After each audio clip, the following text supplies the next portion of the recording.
एक मिनट नाज़रीन, इस वक्त ये मनाजिर अगर मैं आपको दिखाऊं, मैं इस वक्त खड़ा भी होने की कोशिश कर रहा हूं, उम्मीद है भाइयों को तकलीफ़ नहीं होगी। ये आप देखेंगे किस तरह से ये लोग एक छोटे बच्चे को एक माँ लेकर चारपाई पे, और देखिए किस तरह से वो बेचारे किनारे पर जा रहे हैं। इस वक्त आप देख रहे हैं कि एंकर इमरान रियाज खान साहब भी विज़िट कर रहे हैं, बोर्ड पर इस वक्त मौजूद हैं और मुकम्मल यहाँ पर दादू का विज़िट कर रहे हैं। ये देख रहे हैं कि एक तो पानी ने किस कदर यहाँ पर तबाही मचाई है। ये सामने बिल्कुल मस्जिद है, मस्जिद डूबी हुई है। वो कुछ लोग वहाँ पर कुछ मेरे ख्याल में ऊंचाई पर बैठे हैं, शायद अभी इन तक रेस्क्यू टीम नहीं गई, छतों पर नज़र आ रहे हैं। मुझे ये समझ में नहीं आया, जब दादू का शहर बच गया है इनका, तो वाई नॉट इन्होंने इमरान खान ने जैसे कोविड-19 में 1000 बेड का अस्पताल लगवाया था, तो ये क्या कर रहे हैं, सो रहे हैं। 72 आवर्स के अंदर एक अस्पताल बन सकता है 1000 लोगों का। 20 लाख बच्चे हैं 5 साल से छोटे जो अफेक्टेड है, जो गैस्ट्रो को और डायरिया को और सनस्ट्रोक को बर्दाश्त ही नहीं कर पाएंगे। तो वो ना सिर्फ यहाँ पे सिर्फ इमदाद देने आए थे या वीलॉग बनाने आए थे, लेकिन मैंने ये फील किया कि उनको बहुत ज़्यादा दर्द था लोगों का।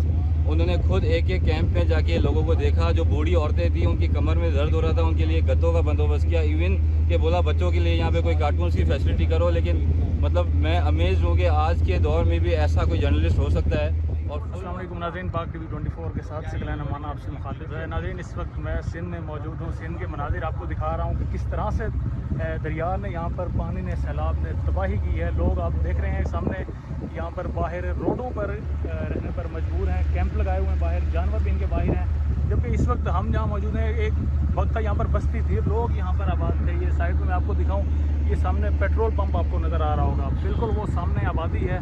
इस वक्त हम लोग यहाँ पर 2 बोट्स में जा रहे हैं। एक में एंकर इमरान रियाज खान साहब, जिन्होंने बड़ी ज़बरदस्त काविश की है ख़ुसूसन सैलाब मुतासरीन के लिए। उन्होंने कैंप लगाए, कदाफ़ी स्टेडियम लाहौर में कैंप लगाया, सेंट लॉरेंस इस्लामाबाद में कैंप लगाया, और वहाँ से जो उन्होंने माल कलेक्ट किया, जो सामान कलेक्ट किया, जो बहन भाई हमारे जिन्होंने अतिया किया सामान अपने सैलाब मुतासरीन के लिए, वो सामान कलेक्ट करने के बाद अब दादू पहुँच चुके हैं। इस वक्त ये नाज़रीन दादू ही के मनाजिर हैं, जहाँ पर आप देख सकते हैं कि बहुत गहरा पानी है, जहाँ पर हम लोग इस वक्त बोट्स में जा रहे हैं। यहाँ के जो रिहायशी थे, ये सामने आपको बस्ती नज़र आ रही है, यहाँ के जो रिहायशी थे वो अब इस वक्त ये रोड पर रहने पर मजबूर हैं। ये सामने आप देखें पूरे बेचारे, यहाँ पर जानवर भी उनके यहीं मौजूद हैं, बंदे भी यहीं पर मौजूद हैं, और हालांकि यहाँ पर बहुत ज़्यादा बीमारियाँ इस वक्त उनकी अफजाइश हो रही है, मच्छर बहुत ज़्यादा है, लेकिन ये बेचारे बेसरोपा इस वक्त खुले आसमान तले रहने पर मजबूर हैं।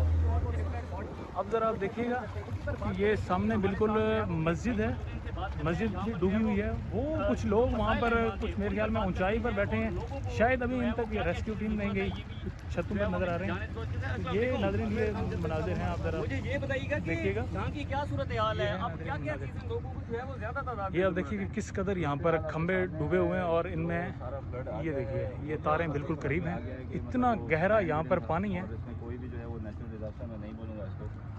अच्छा, ये करंट जा रहा है आगे? नहीं लोगों को जो लाइट नहीं है वो बच्चों को जो है चलें ये दादू डिस्ट्रिक्ट अच्छा ग्रिड मुकम्मल डूबा हुआ है इसी वजह से। 1000 to 15 जी नाज़रीन, इस वक्त देख रहे हैं, चलें ये मेरे ख्याल में शुक्र है कि थोड़ी बहुत अकल आई है, या ग्रिड डूबने की वजह से इन्होंने लाइट ऑफ की है, वरना ये बहुत ही ख़तरनाक यहाँ पर मामला है कि यहाँ पर ये जिस तरह से खंबे हैं बिल्कुल करीब तारे हैं और बहुत गहरा पानी है।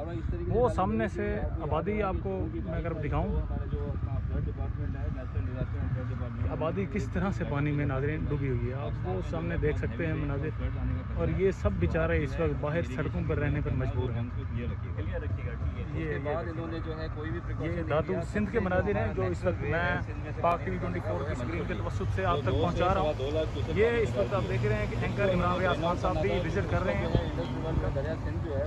बाकायदा बोट उन्होंने बोट पर इस वक्त मौजूद हैं और मुकम्मल यहाँ पर दादू का विज़िट कर रहे हैं। ये देख रहे हैं कि एक तो पानी ने किस कदर यहाँ पर तबाही मचाई है, और दूसरा उसके साथ कि जो जिन लोगों तक अब राशन पहुँचाना है, क्योंकि जो राशन और जो सामान इकट्ठा इन्होंने किया है वो अब देख रहे हैं कि ऑन मेरिट बेस पर आगे उसको डिस्ट्रीब्यूट किया जा सके, इसीलिए उन्होंने अपने साथ कुछ मकामी दोस्तों को भी बिठाया है जिनसे ये सामने आप एंकर इमरान रियाज खान साहब को देख रहे हैं कि किस तरह से वो खुद इस पानी में एक बोट में इस वक्त बैठ कर उतरे हुए हैं, और मनाजिर जितने भी हैं वो भी आप तक पहुंचा रहे हैं, और लोगों को जिन मुश्किलात का सामना है वो भी आप तक पहुंचा रहे हैं।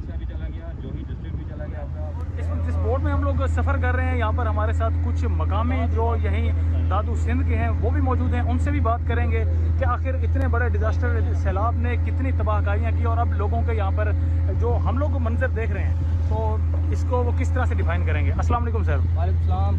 सर क्या कहेंगे, सिंध में इतना बड़ा इतना ज़्यादा सैलाब है, तकरीबन 80% मेरे ख्याल में डूब चुका है सिंध। लोग मैं देख रहा हूँ यहाँ पर कैंपों में रहने पर मजबूर हैं, क्या कहना चाहेंगे आप? सर असल में हम डूबे नहीं, हमें डुबोया गया है। मेरी तहसील खैरपुर नाथन शाह है और मेरा गांव भी सारा वो सैलाब के में डूबा हुआ है।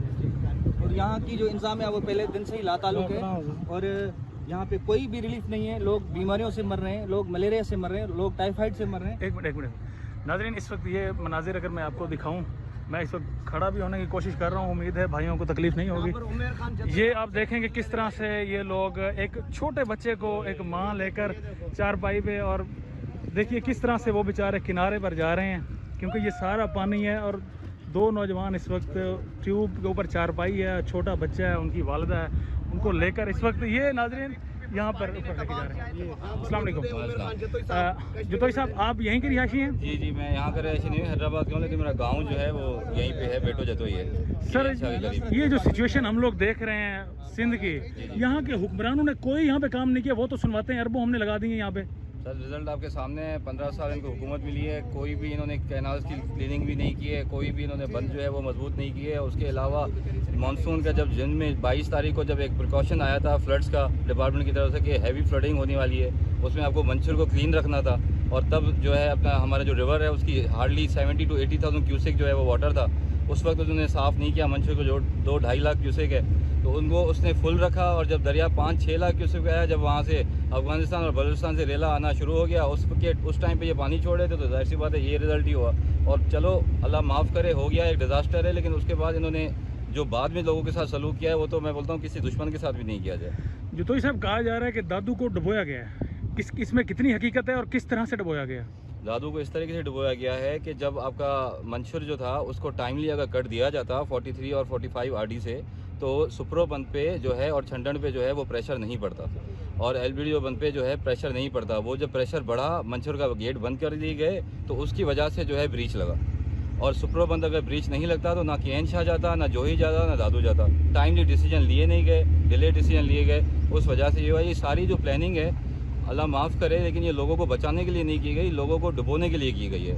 ये अब नज़र आ गया है लोगों को। यहाँ पे जो आदमी है वो अगर एजुकेटेड भी नहीं है, लेकिन यहाँ पे बंदा हारी है, उसको ज़मीन का पता है कि किस तरीके से पानी निकालना है, क्या करना है। वो सारा दिन पानी के साथ खेलता है, तो उसको सब समझ में आ गई है कि इस दफ़ा इनके साथ क्या हुआ है और इनको डुबोया गया है। ये बिल्कुल क्लियर है सारी चीज़। अब इस सिचुएशन से किस तरह से निपटा जाएगा? आप भी, क्योंकि आपका गांव यहीं पे है, और देख रहे हैं कि किस तरह से लोग बेचारे तड़प रहे हैं, यहाँ पे बाहर रहने पर मजबूर हैं, किस तरह से इसे कंट्रोल करेंगे?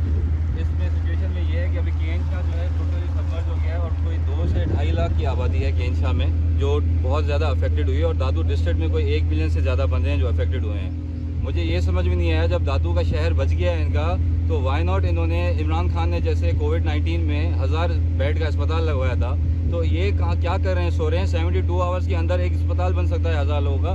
20 लाख बच्चे हैं 5 साल से छोटे जो अफेक्टेड है, जो गैस्ट्रो को और डायरिया को और सनस्ट्रोक को बर्दाश्त ही नहीं कर पाएंगे। लेकिन ये क्यों सो रहे हैं, क्यों नहीं काम कर रहे हैं, मुझे समझ नहीं आ रहा। क्या बेइसी है। मुझे तो यही लगता है कि अल्लाह ताला ने इनके जो है दिलों पे मोहर मार दी है कि इनके दिमाग ही काम नहीं कर रहे शायद। अब एंकर, आखिरी मेरा सवाल है, अब एंकर इमरान रियाज खान साहब की इस काविश को कि पंजाब से उन्होंने बाकायदा कैंप लगाए, सामान इकट्ठा किया, कलेक्ट किया, और फिर यहाँ पर दादू में आए इतने दूर, उनकी इस काविश को के बारे में क्या कहना चाहेंगे?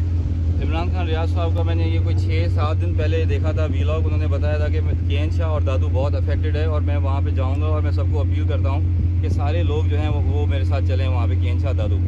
तो 5-6 दिन के बाद जो इमरान खान रियाज साहब आए, इनको हमने यहाँ पे रिसीव किया, तो वो ना सिर्फ यहाँ पे सिर्फ इमदाद देने आए थे, यहाँ वीलॉग बनाने आए थे, लेकिन मैंने ये फील किया कि उनको बहुत ज़्यादा दर्द था लोगों का। उन्होंने खुद एक कैंप में जाके लोगों को देखा, जो बूढ़ी औरतें थी उनकी कमर में दर्द हो रहा था, उनके लिए गद्दों का बंदोबस्त किया, इवन कि बोला बच्चों के लिए यहाँ पे कोई कार्टून्स की फैसिलिटी करो। लेकिन मतलब मैं अमेज हूँ कि आज के दौर में भी ऐसा कोई जर्नलिस्ट हो सकता है। और full marks to Imran Khan Riyaz साहब, अल्लाह इनका जो है वो कबूल करे ये नेकी, और he is an amazing person, और हम तो उनके जो है दोनों हाथ से उनको सलाम पेश करते हैं। जी नाज़रीन, आपने सुना जदोई साहब को कि किस तरह से एंकर इमरान रियाज खान साहब की उन्होंने काविश को सराहा है और किस तरह से उन्होंने सजेशन भी दिया है कि किस तरह से इस डिज़ास्टर से निपटा जा सकता है। अपने मेज़बान सकलैन अमाना को दीजिएगा इजाज़त, आने के बाद।